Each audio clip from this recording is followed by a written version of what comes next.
¿Tienen los derechos humanos la posibilidad de responder a demandas concretas de la gente? Como hemos visto, los derechos humanos se sustentan en una serie de valores, tales como la dignidad, la libertad y la igualdad.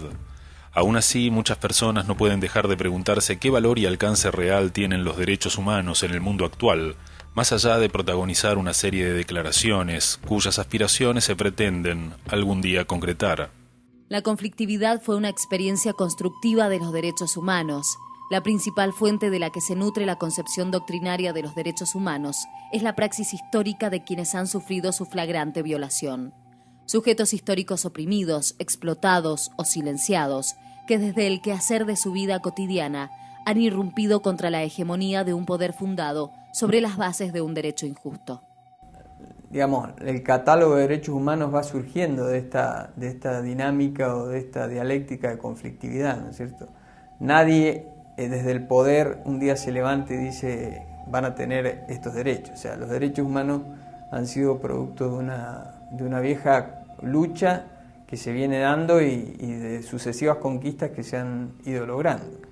La problemática contemporánea de los derechos humanos es producto de una construcción humana y, por otro lado, histórica, lo cual lleva a destacar el hecho que los derechos no se otorgan sino que se conquistan. Así, los derechos humanos no deberían ser solamente considerados como un código inalterable de principios y garantías, ya que el proceso de lucha y ampliación de estos derechos continúa en vigencia. La historia se construye en plazos muy largos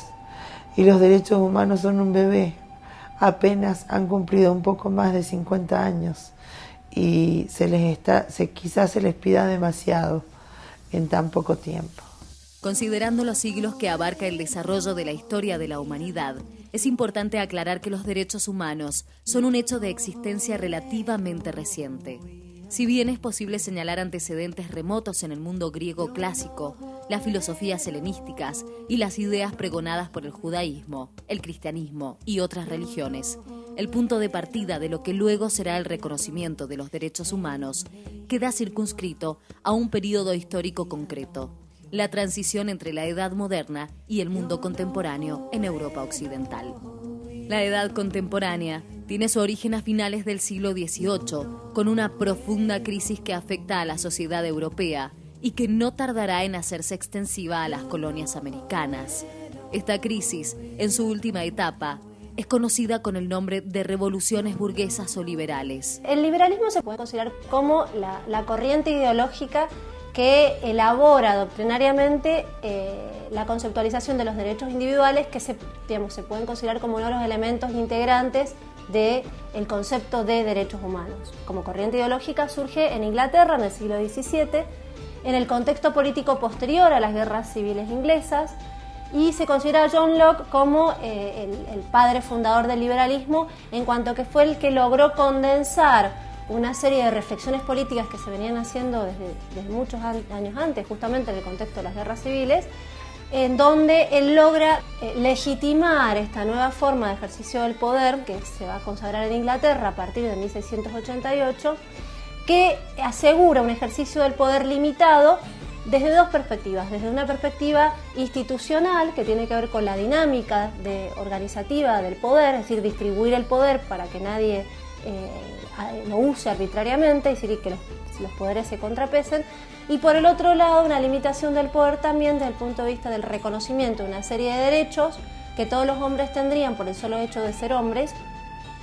que son precisamente los derechos individuales, y que de alguna manera se vinculan con los derechos individuales a través del derecho natural. Es decir, esta idea de que todos los hombres, por el solo hecho de ser hombres, tienen derecho a la vida, a la propiedad, que en realidad no es más que el derecho a poseer lo que uno se puede ganar a través del trabajo, el derecho a la seguridad, que implicaría el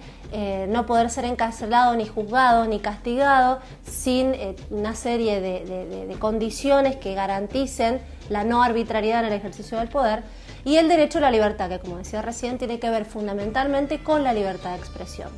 Esto termina de ser consagrado para cerrar el proceso de configuración de los derechos individuales del mundo anglosajón, básicamente, con la Revolución Norteamericana y con la sanción de la Constitución de Filadelfia en 1789 y previamente con la Declaración de los Derechos del Hombre y del Ciudadano. en donde no solamente se reconocen estos derechos individuales básicos, derecho a la vida, derecho a la propiedad, derecho a la seguridad, derecho a la libertad, sino que se incorpora un derecho nuevo, que es el derecho a la felicidad. En 1948, hace apenas algo más de medio siglo, tiene lugar la Declaración de los Derechos Humanos. Paradójicamente, esta declaración surge como consecuencia de la amenaza que las guerras, persecuciones, genocidios y otras aberraciones arrojaron sobre el género humano. Aún así, estas declaraciones no impidieron violaciones frecuentes a la dignidad humana en distintas regiones del planeta durante la segunda mitad del siglo XX. Esto generó que distintos grupos sociales alzaran sus reclamos, lo que ha dado lugar a un fenómeno de defensa y ampliación progresiva de los derechos humanos que aún no ha concluido.